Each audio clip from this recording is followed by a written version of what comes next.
today my sermon is on bubble-wrapped Christians. Now, I do not know what you might think. Some of you might think in a good way. Some of you might think in a negative way. But I do not know what way you're going to think. But today, if you stick along, I'm not going to speak for too long. If you stick along, you will learn some things. What I believe that can actually change the perception or the perception of your life, the way you look at things, the way you handle life situation, it will change everything. Believe me, in this next few minutes, that's what I hope to do. You know, bubble wrap is an amazing thing. When we were small, not even small, even now, if you get some bubble wrap, one thing that you like to do is you like to burst those tiny bubbles. There's something that is very satisfying about bursting those small bubbles. But we know in the bubble wrap, when those bubbles are there, that is there for a reason. So that anything that has been put in of great value that should not be broken, when it's wrapped with the bubble wrap takes the pressure of whatever is being applied from outside, so that the thing that is being wrapped is protected on the inside.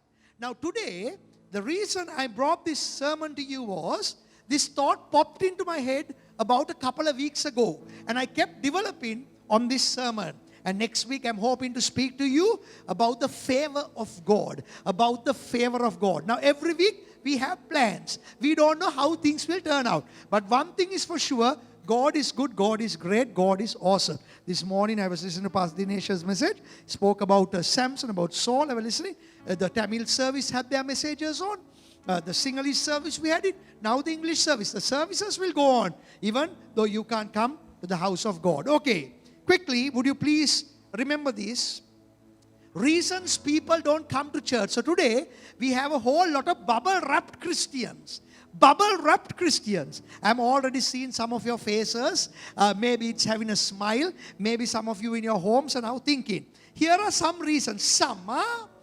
Why didn't you come to church? No one smiled at me. Here is a bubble-wrapped Christian. They don't come again because no one smiled at them.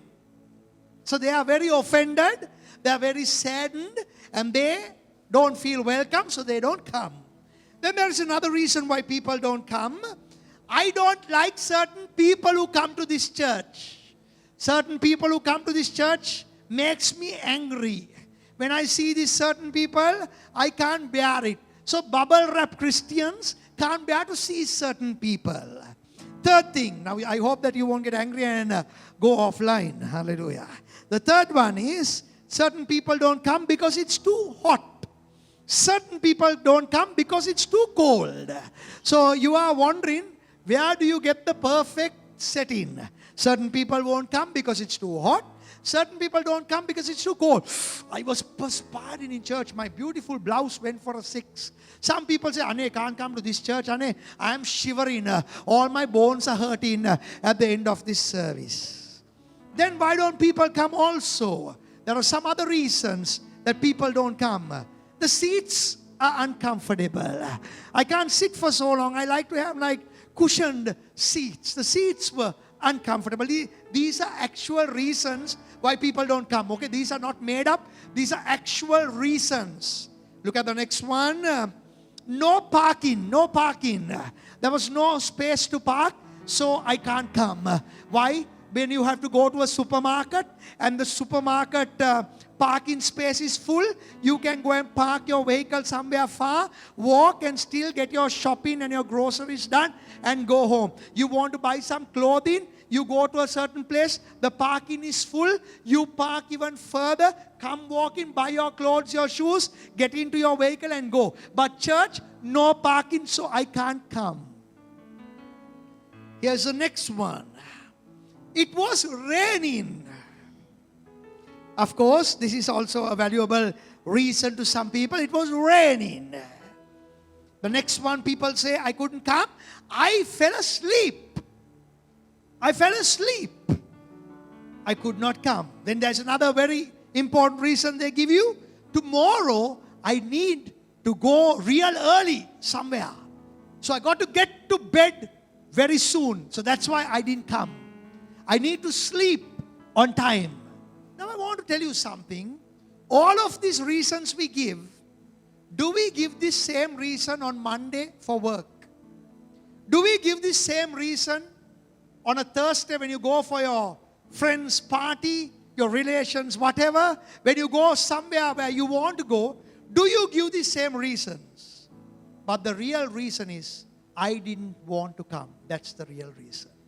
The real reason is I didn't want to come. Bubble wrap Christians. Today, friends, please write it down. We are facing a problem. What is our problem? We are facing convenience versus commitment.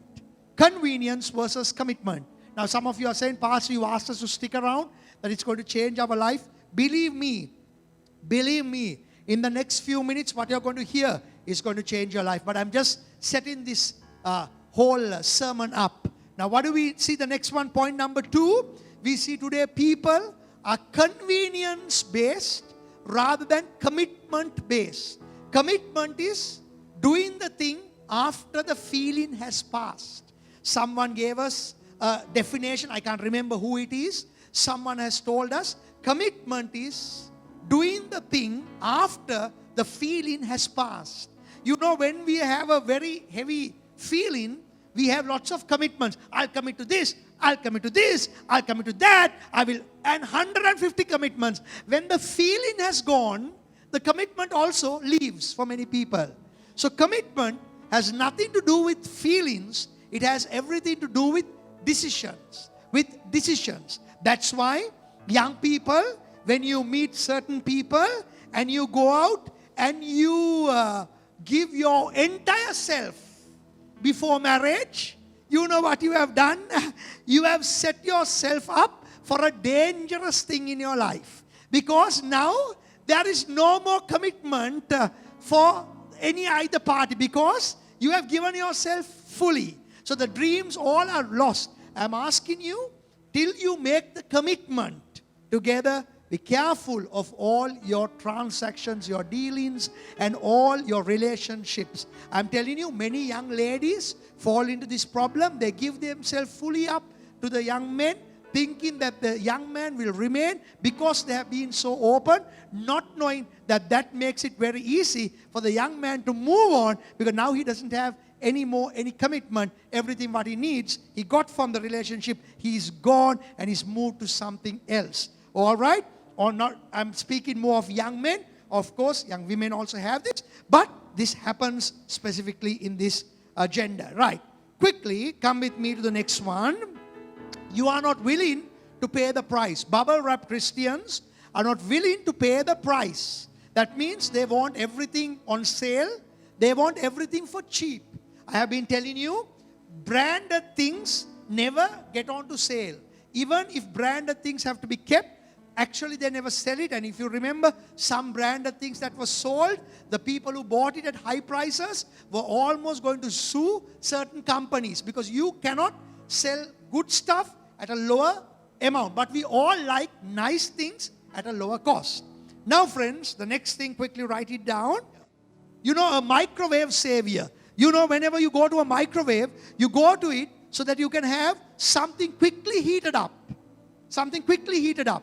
So today, our Savior is a microwave Savior. So when we come to Jesus and the church, we have the same complex where we think, if it's not done quickly, there is something wrong. And then we blame the church, we blame the people, we blame God, we blame everything else because we don't have the staying power. All right, my friends, telling you all of this, I would like to take you now into what I'm going to teach you. All right. Please follow with me. What does the Bible say about suffering and persecution? Now, this is what we are going to learn. So I'm asking you, don't only be a bubble-wrapped Christian. So learn something. What does the Bible say about suffering and persecution? Now look at what the Bible has to say. This is very important. We are going to learn some beautiful things. The early church is found in the book of Acts. If you read the book of Acts, you will see the work of the early church. You will see the book of Acts teaches us the historical value of the church. Now come with me to Acts chapter 5, verse 41. The apostles left the Sanhedrin rejoicing, I like you to look at the word, because they have been counted worthy of suffering disgrace for the name. For whose name? For Jesus' name. Now look at the difference in the early church. Here they have just been thrown out of the Sanhedrin. They have been thrown out of the synagogues. They have lost their education. They have lost their financial support. And while they have been disgraced in front of all the Jewish people, the first early church considered it a real worthy thing. Hallelujah. You know what they said? We have suffered for Christ. Today, we come to church, we fall on the staircase, we are what? God couldn't protect me. We go and we have an accident. What man, I went to church? No. How did this bad thing happen to me? We come and we lose something. Someone pickpockets us. We lose some of our money. See, Vilu, I gave my tithes also. And see what happened. You know why? Today, what has happened to us is we have lost the eternal view of what God has designed and planned for us. So we have bubble-wrapped Christians. The early church, when they were disgraced, when they were thrown out, they said, we were worthy to suffer for Christ's name. I want to tell you something. Hereafter, when you face situations, will you please get into this place and say, no matter what, for Christ, if anyone laughed at me, if anyone cheated me, if anyone took out of me, it doesn't matter. It was a worthy cause. They considered persecution and suffering a worthy thing. You know, friends, of course, on my Facebook, I have quite a number of people. Some I'm not too sure of. Just before coming, for some reason, I had to go there. I can't remember. For some reason, I went there, either for a comment or something. I went there. And as I was scrolling for a moment, I saw some of the Australian pastors, the pastor and the wife. I think the wife is a friend with me on my Facebook. And they put a beautiful picture of the young daughter. And they have said, our young daughter left this earth and she had passed. Thank you for all your prayers. Her memorial service will be there. And as I read that, I just thought to myself, today people are arguing about no one smiled at me, no one shook my hand. Here people are losing their younger children and still holding on to faith. How does this happen? You must have eternal perception. Eternal perception. The early church considered persecution and suffering as something worthy for Christ. So you come and something bad has happened to you. You have been a faithful person. You have been truthful in office. You have done everything proper, but you have not got the promotion. Listen to me carefully. Don't go crying and complaining about it. Remember something. God is watching you. God is on your side. You keep doing what is right. When you do right and people still mistreat you, don't give up. Remember suffering, persecution. Remember this thing. Let's go to the next one. I hope that you're already learning something. Today we are dealing with fragile believers. I remember bringing once a racket, a badminton racket while traveling. I remember that had to be always, there was a special sticker they put on it, fragile. So you can't just go and load it wherever you want. You know, fragile thing. So you will see the stickers. Then you remember there's the broken glass when you see. So some Christians today are terribly fragile. You can't tell them anything, they crack. You can't not tell them something else, they crack. If you don't thank them also, they crack. Now I want to tell you something. It's time to move out of being a fragile Christian. Some people ask, how come Christians get COVID? I'm asking you, we are all living in a fallen world. So what is the big issue about it? When you live in a fallen world, there are situations that fallen world have a problem with people. Now, great people who did amazing healings. These days I've been listening to a lot to Reinhard Bonnke. But Reinhard Bonnke is gone. They have passed on to glory. They are gone. Listen very carefully.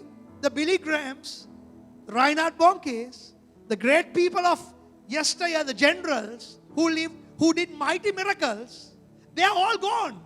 So while you live in this world, you will have things of this world. So don't be surprised. So some people are very surprised. How come they got COVID? Because I didn't get it, I am better. Please don't go down that road. Hallelujah. Don't go down that road. Don't go down that road. If you didn't get it, it's the grace of God. Hallelujah. And it's the protection of God. Thank you, Lord. If you got it, you are praying and asking God to give you the strength to come out of it. Now, I want us to go to something very, very important. Point number 5, look at this. Roughly today, can you just imagine this? Roughly today, there are over 216 million Christians persecuted for their faith. I hope that you will write this thing down. Roughly, there are over 216 million Christians persecuted for their faith. So we are worried when the AC doesn't work in the church. We are hot when the fan has broken down. When the proper lighting is not there. That's why I told you today, everything is based on marketing. But I'm asking you, if all these comforts were taken away, would you still be a faithful, honest Christian? Would you still kneel and pray, even if there was no tile floors? Would you still come, even if everything has been against you? I'm not talking of this situation. Now we have to go with the government rules. Look at this, 216 million Christians persecuted for their faith. They can't go to a church. They can't read a Bible. Do you know that? They can't openly say they are a Christian. They are beaten with sticks. Do you know this? Some areas, they are refused to be given food. They are kept in hunger. While we just go about with small things, petty issues, and upset about everything in this world, and the first thing to blame is the church and the pastor and the leadership and everything, rather than turn yourself today and turn to God. Don't be just a bubble-wrapped, fragile Christian. Let's go to point number 6, please. Here we are going to start reading heavily from the Word. Ways that God can use persecution and suffering. These are going to be very powerful, so please write it down. Quickly, I'm going to run through this section with you. So ways God can use persecution and suffering. If you're suffering and you're being persecuted, here's a few ways. James chapter 5 verse 13. James chapter 5 verse 13. If any one of you are in trouble, let them pray. Is anyone happy? Let them sing songs of praise. Write down my first point that I want to bring to you. How God can use suffering and persecution is by bringing us to prayer. And I'll tell you, when you're in pain, when you're in trouble, when you are suffering, you turn to prayer more than any other time. If you agree or not, it doesn't matter. That's the truth. When you are in pain, you turn to greater prayer. I have seen that. When you are in trouble, more than you have walked in blessing, you have turned to God in prayer.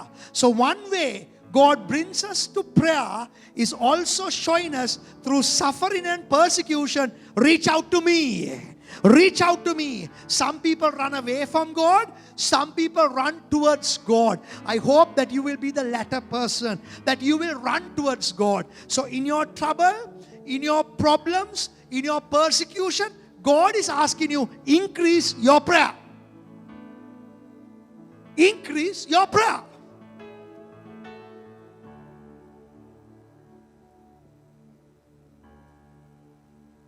Next one. Galatians 6:17.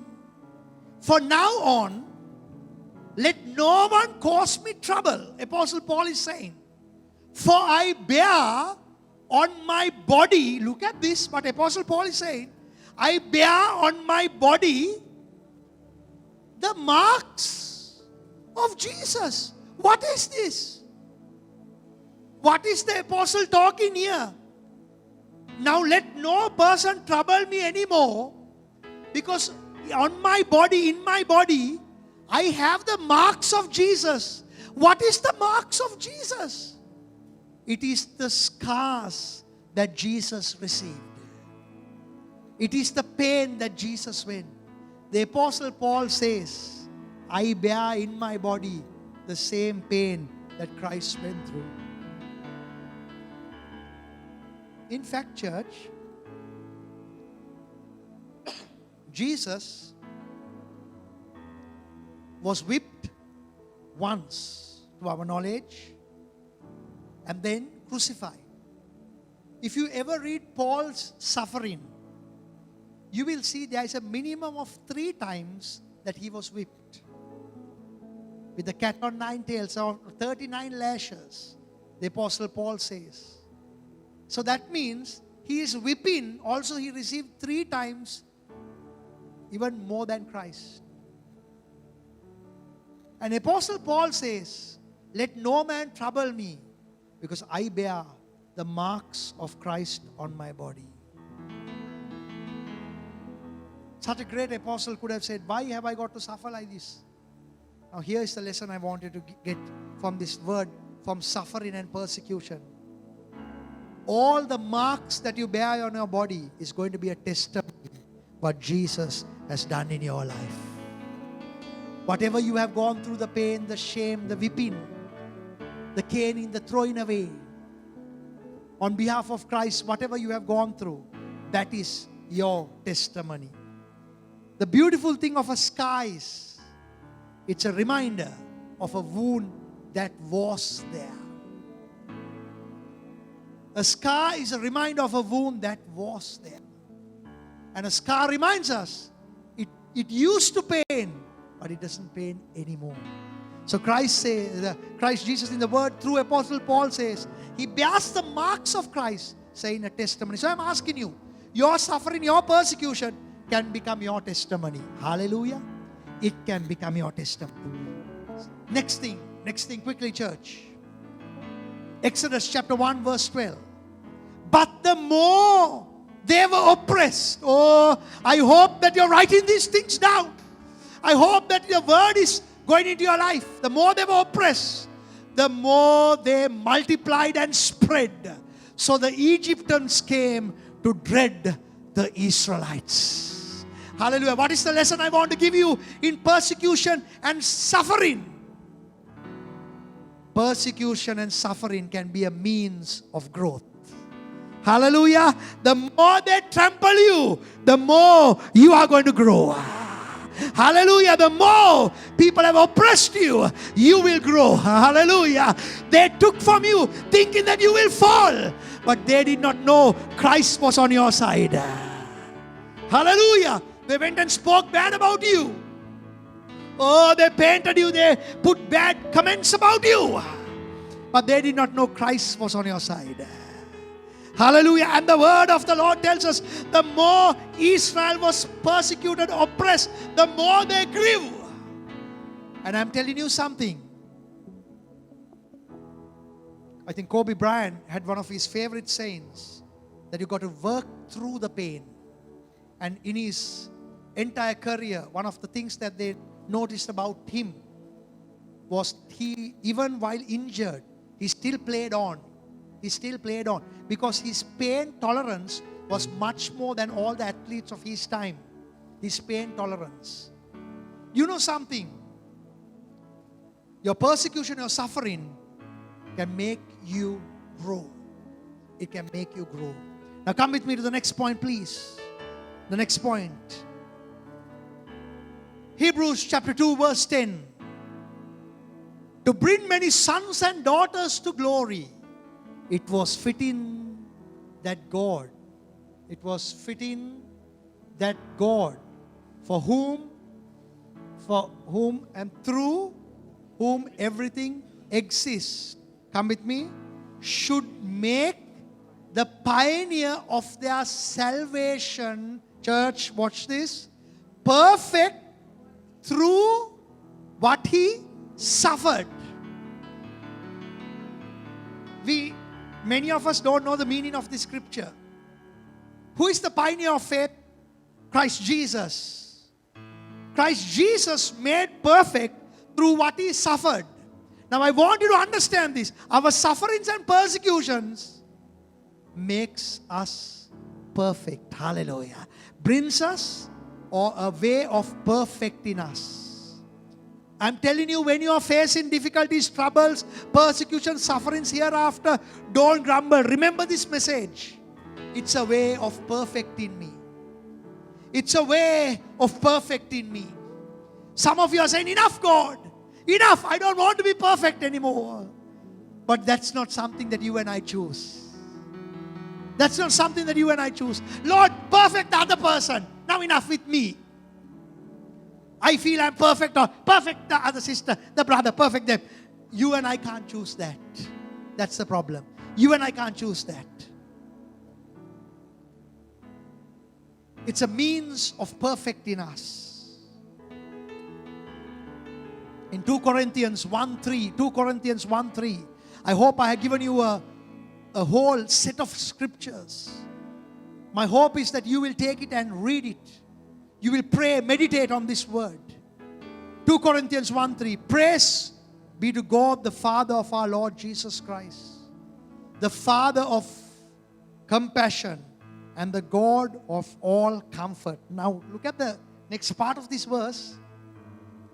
God of all comfort, who comforts us in all our troubles, so that we can comfort those in any trouble with the comfort we ourselves have received from God. Did you see that scripture? Who comforts in all our troubles, so that we can comfort those in any trouble with the comfort we ourselves receive from God. So what am I trying to teach you, my friends? Now get me to the point, please. Crew, get me to the final point. Our sufferings, our persecutions can be a blessing to someone else. So if you have gone through pain, if you have suffered in a certain way, and some other person is suffering, they can get comfort how you dealt with your situation. How you didn't give up. How you said, okay, this thing happened to me as well. But this is what I learned from God. This is what I learned when I was going through that time. When everyone put me out, this is what I learned. Look at this, my friends. Why do we go through these problems? Because through what we went, we can teach others. And friends, then bring me to the end scripture. No matter how great your suffering or persecution is, remember Hebrews 13:5. I do not know what you are facing, my friends. Sometimes my persecution is different to yours. Your difficulties may be great, but remember Hebrews 13:5. No matter how great your suffering is, keep your lives free from the love of money and be content with what you have, because God has said, this is what I want you to read. Never will I leave you. Never will I forsake you. Hallelujah. In your pain, in your suffering, in your persecution, in whatever you're going through, God has promised, I will never leave you nor forsake you. Let me finish with this story. In South Africa, they faced one of the worst locust attack.